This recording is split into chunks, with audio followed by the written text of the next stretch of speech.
back on Turning the Tide. This is Candace, Salima, and we are speaking with the Preparedness Pro, Kellene Bishop. Kellene, when we left on the other side of the break, we were talking about mental attitude, mental defense. And do you remember what you were talking about? You guys were talking about how you had gone through your home and your husband had said, if I had no power, could I still do this?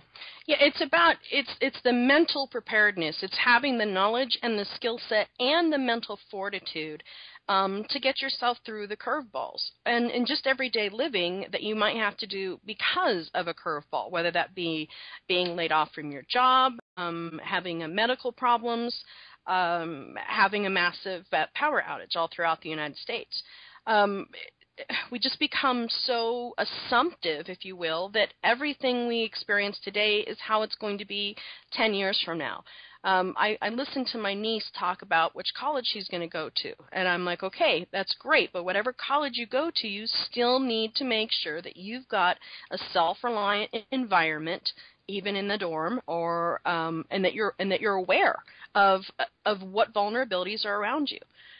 That's where the mental preparedness comes in. It's the second principle of preparedness that I teach, and it will influence both the first, second, and third. Will influence all the rest of the areas. Okay, you used a buzzword that Obama uses as a negative. What's Do you know that? which one you used? No, I don't even listen to him. Gee, I wonder what. Self-reliant. He said, I think it was last week, maybe the week before now. Everything's yes, so fuzzy. actually, I did comment on that because self-reliance was like a vulgarity to him. I'm like, are you kidding me?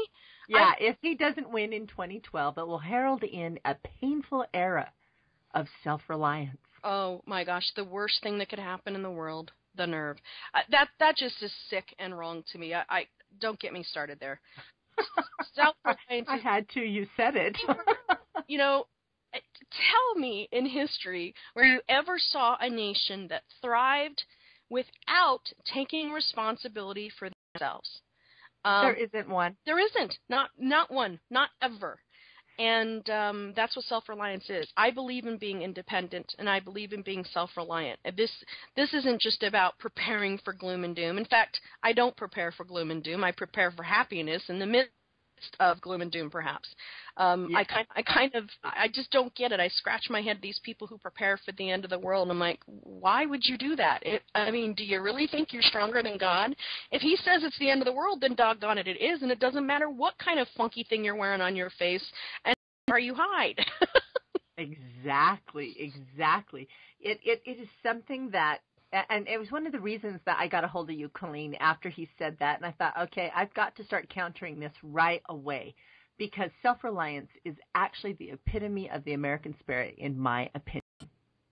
Absolutely. It's exactly. It's proven. Historically, it is proven to be the reason why America flourished. Absolutely. Now, back to, that was my little political aside. Okay, so the first principle of preparedness is spiritual or core principles. Know what they are, build them, make them a strong foundation. The second is mental fortitude, which we just finished talking about. Was there anything else you wanted to say about that, or should we move on to number 3? Well, let's add knowledge. So knowledge and mental fortitude. That's your mental preparedness. Oh, good. Knowledge. I am a knowledge junkie. I love to learn. I love it, Kellene. It is just, I feel lacking in myself if I haven't learned something new. And you know what? That actually helps to prevent mental disabilities in older age, dementia, Alzheimer's. That's the best medicine. Awesome. Well, good to know. my grandmother had issues with dementia and so on and so forth. And so, yes, I will continue to learn something new every day. Okay, number 3. Number 3 is your physical preparedness. Now, that's not just talking about the physical condition of your body. We cover that more in the 4th principle, which is medical. But the physical condition of your preparedness, that covers your ability to walk, your ability to function on a physical level, and your ability, we're starting to talk about security once we get to there as well. Secure your own person, secure your physical surroundings. Okay, I'm writing this down.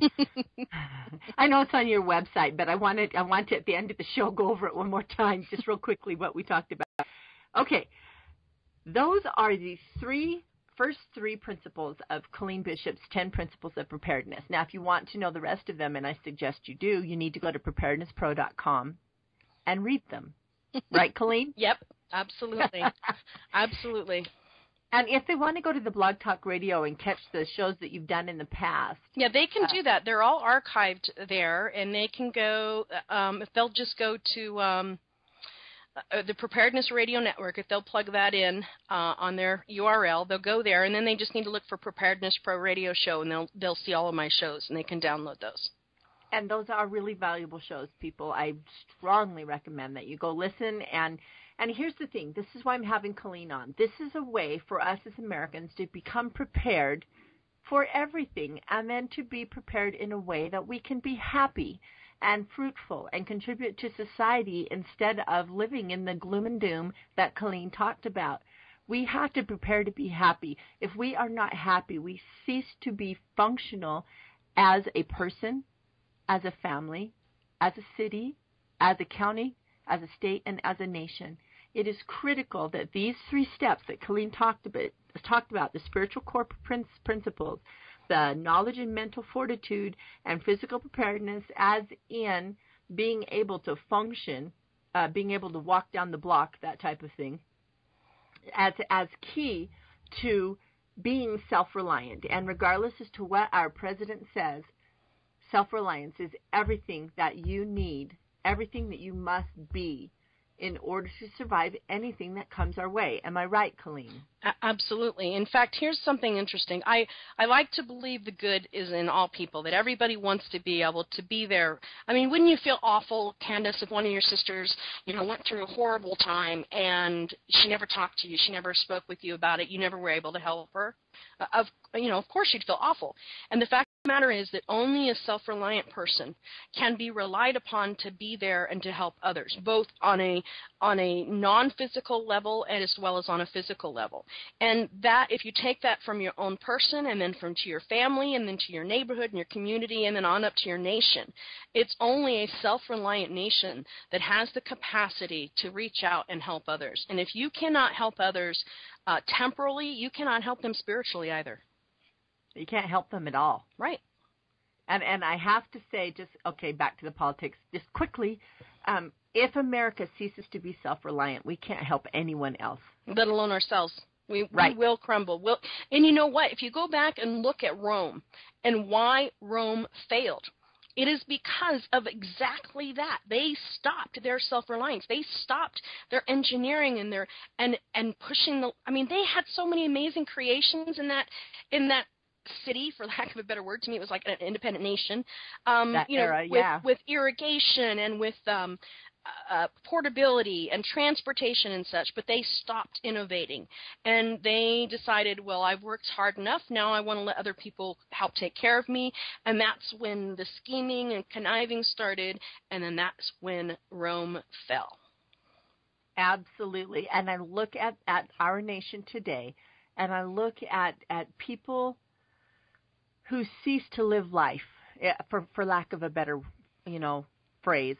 They cease to live life, and it is not long before they shuffle off this mortal coil. It is something that is critical to all aspects, and not the least of which the health and the survival of our nation, without question. And Kellene, that's why you are on today. Now, back east, every winter they have ice storms and snowstorms, and their power gets knocked out for 2, 3, 4 weeks at a time, and people freeze to death. People go hungry. There's a run on the stores, and within hours the stores are empty, and trucks can't get in there to bring new supplies. So let's talk about natural disasters. As an example, Japan, which is one of the worst natural disasters, I would say, in a very long time in the history of the world. Well, even if you look at our own nation, Vermont, with Hurricane Irene, I mean, who thought the Hurricane Irene was going to turn the lives of 21 cities in Vermont upside down? There were 21 cities that were completely cut off. They were in actually more like an island. They had no way in and no way out. because of the flooding, the roads crumbled, etc. I mean, there's so much to go for there, the infrastructure problems in our nation, et cetera. But can you imagine being in one of those towns and going, well wait, I can't get to work, which means I can't earn the money I need so that I can actually get the supplies so that we can subsist without electricity. They had no running water. They did have wells, but they had no running water. They had none of the utilities. They were literally cut off. It took over 72 hours before things actually started being airdropped to help them out. And I think that's interesting because everybody talks about the first 48 hours, the first 72 hours. That's the part of any crisis that's thrown at you where you have to be, self-reliant. Too bad that Obama's trying to make that a dirty word. He can try all he wants. Yeah. But Kellene, I still believe in the strength of the American spirit, and I still think the bulk of Americans think he's a moron now. I wish that were true. I'm not sure. I'm convinced of that. I know you're not, but he's almost like he's become Joe Biden. He's like channeling him. He's the gift that keeps on giving now. Well, back to what you were saying. The fact of the matter is natural disasters. Everybody plans their life out for 5 years, 10 years, 20 years. We want to have a 50-year marriage, and that's great that we do that.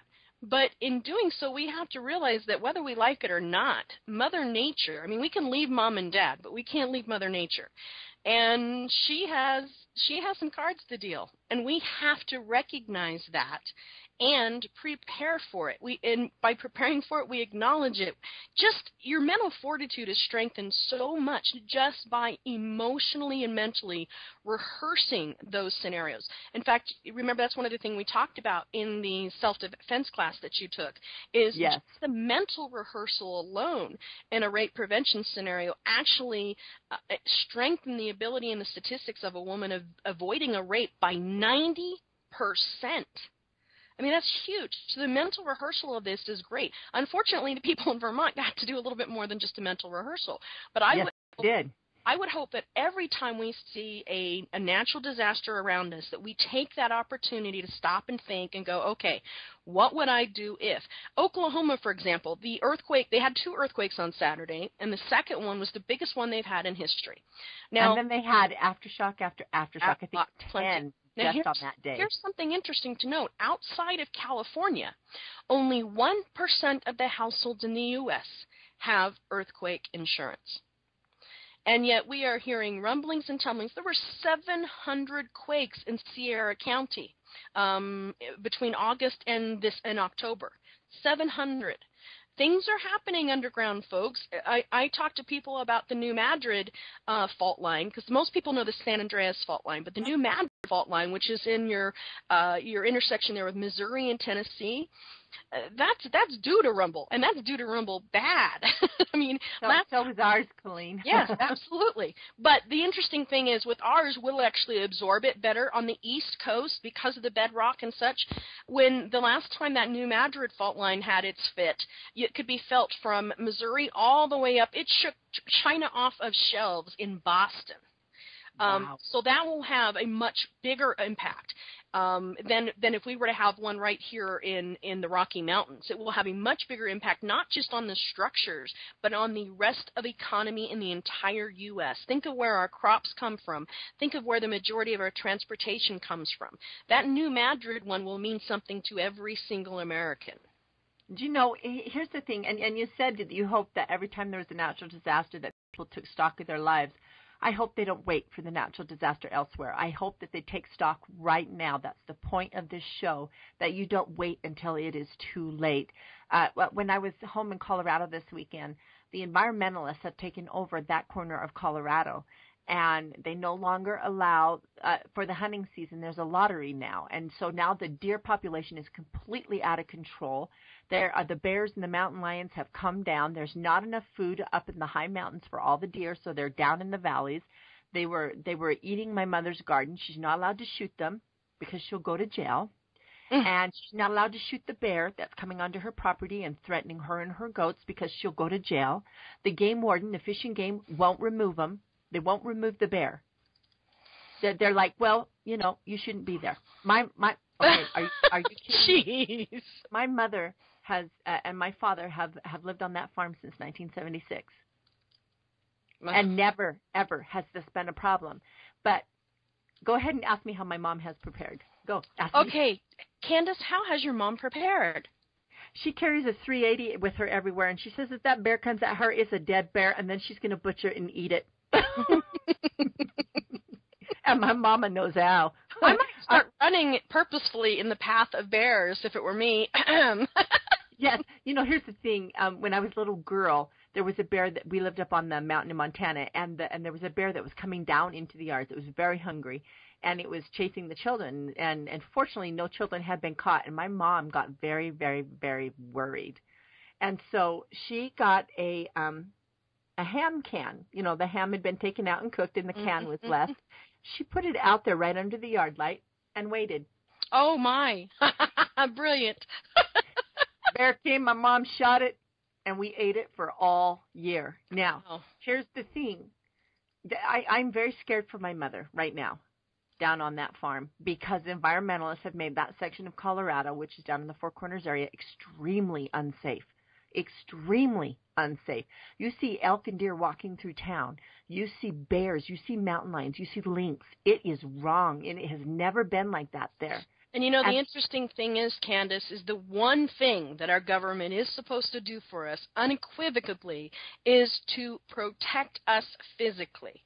And yet that's the first area to get cut, military funding. That's the first thing that we try to protect is our enemies, whether they be four-legged or two-legged.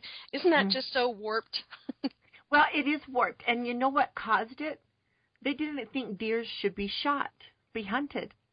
So they restricted the hunting on deers. The population got out of control. They came down lower to get food, and the predators followed them. It all happened because of the deer population. Now, my mom, when she goes out to do the milking, has to be armed at all times now. Jiminy. She's 73 years old. She's got to spend additional money on the fortitude of the milk cows, too. Well, it's goats. Oh, it is? Okay. It's a goat farm, yeah. Well, and they'll kill a goat as easy as a cow. Yeah, they will. That's right. That's why they're kept in the barn at night now.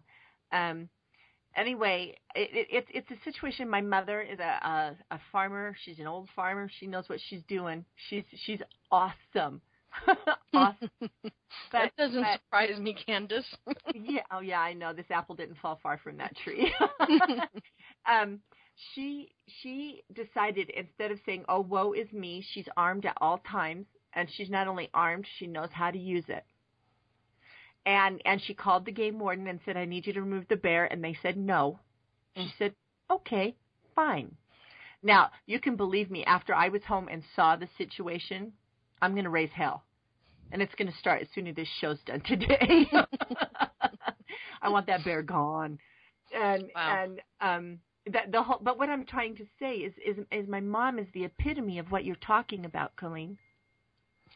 Yeah. Her natural disaster are the predators that have day. come down out of the mountains. And it's every day. It's not something that, I have 10 years to prepare for that. People who think that the only thing that preppers do, and that's the slang that they use to call people like me are preppers, people think that the only thing preppers do is prepare for the end of the world. They got another thing coming. You know, Wall Street and its shenanigans will cause a financial collapse.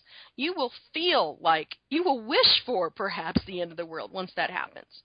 The financial collapse will have a domino effect. A financial collapse will trigger a nationwide electrical failure. An electrical failure would trigger a financial collapse. A communication line failure would trigger a financial collapse, which would then trigger a nationwide power outage. I mean, we are so intricately entwined in our infrastructure. An earthquake in the New Madrid, that would trigger all the above that I just mentioned. Communication, power, everything. We are so intricately entwined, and yet we're not taking care of the infrastructure, both the non-tangible infrastructure of our nation as well as the brick-and-mortar infrastructure in our nation. And here's the thing. This is something that I cannot stress strongly enough. If the American people are not reliant, if they are not so rock-bed solid in their hearts, in their souls, we will crumble. America will fall. We have to be self-reliant. We have to understand that we can only depend on ourselves. And if we are strong, if we are prepared, if we are ready, then we can help others who are not as ready. But what I would like to see all across the world is a people who no longer look to the government to save them, but look to themselves and say, you know what? My goodness, my ancestors carved this nation out of this harsh and unforgiving land, and look what we have today because of them. Can I do any less? Can I be any less of a man, any less of a woman than were my great-great-great-grandparents? And your answer needs to be, I am their ancestor. I am just as capable as they were in taking care of myself, my family, my neighbors, and my community. And if we all become that ready, we get that mindset in our heads and forget what is being peddled from Washington, D.C., forget what is being peddled from the Occupy Wall Street people, and understand salvation for our families lies within ourselves, our physical salvation. You know, it's interesting. John Adams never would have thought for 1 second to let someone else handle this or that. And we had such sparse population in this nation. Everyone had to take personal responsibility for their environment, for their freedom, etc. And you would think that as we got more members of the population, that it would be easier. But instead, it's actually become harder because people look around and go, well, I guess I don't need to help. I guess we'll leave that to Candace Salima, for example. And yeah, as don't do that. Yeah. As a result, we're losing these things that were so important. You know, you say that we're all capable of doing this, but in my opinion, we are all responsible for doing this. We will all have to, you know, some people say, oh, well, don't vote for so-and-so because they don't have a chance of winning. You know what? I don't care if they have a chance of winning or not. That's God's problem. What my problem is I have to stand before God someday and say that I did nothing to help those who would usurp freedom. I did nothing to help those who would squash self-reliance, and I did that with my vote. I did that with my actions, etc. So if we don't vote for the people that truly will stand for freedom, then that's on our heads, and we will answer to God for that. It doesn't matter whether or not you think they have a chance of winning. You have to vote for someone that is going to continue to hold up those self-reliant values and those values of freedom and independence. Now, I understand that completely, Kellene, but there's going to come a point where we have to get behind a candidate, or Barack Obama will win again, and I'm going to tell you right now, if he wins again, I don't think we can survive the next 4 years, Kellene. Well, I don't think we can. I love the saying, you know, there's a prophecy in Jerusalem that there will be a temple built, and it's exactly where the Dome of the Rock is. And there was a rabbi who was asked, you know, he was telling Cleon Skousen, who wrote the 5,000-Year Leap, he was telling Skousen, we are going to build a temple here. And Skousen says, really, right there where the Dome of the Rock is? And he said, yes. He says, well, how are you going to do that? And the rabbi looked at Skousen and said, that's God's problem, but we will be ready to do our part to build. And, you know, there has to be a point here where we stop acting out of fear, where it's not about strategy, it's about our conscience, and it's about what we stand before God. If we don't vote for the right candidate, then I can guarantee you he won't win. He doesn't even have a chance of winning. Oh, I'm not talking about in the primary. I'm talking about all over. I know. I'm talking about I know you are. Council today. I'm talking about everything. Yeah, I agree. We have got to, from the very school boards on up, got to choose those candidates that understand self-reliance, freedom, and what the purpose of America is, how we became great, and why we can be great again. And there's no question in that, Kellene, whatsoever. So for natural disasters, what the whole point is. Oh, natural disasters. Yeah. I think Obama's a natural disaster, but so do I. Anyway, sorry. So do I. No. The thing is that it comes all into that same thing. A natural disaster is anything that happens out of your capability, out of you didn't cause it, say, for instance, the earthquake, the tsunami, the ensuing crime that usually results from that type of thing. I mean, look to Hurricane Katrina. Look how quickly the predators took over. Are you prepared for all aspects of a natural disaster? I want to share that, natural disasters I always look at and say, okay, I'm not responsible for what happened in terms of the tsunami or an earthquake, but I am responsible for how I interpret it, and I am responsible for my actions thereafter. And I look to that Armenian mother, and that's exactly what she did. She's, I'm not responsible for having nothing all of a sudden, but I still am responsible. I still have a higher power to answer to on how I raise my children and how I conduct myself. And I think that's what preparedness and self-reliance is about, is what you are responsible for. Absolutely. Now, on that note, we have to take a top-of-the-hour break. We will be back with Kellene Bishop, the Preparedness Pro, on the other side.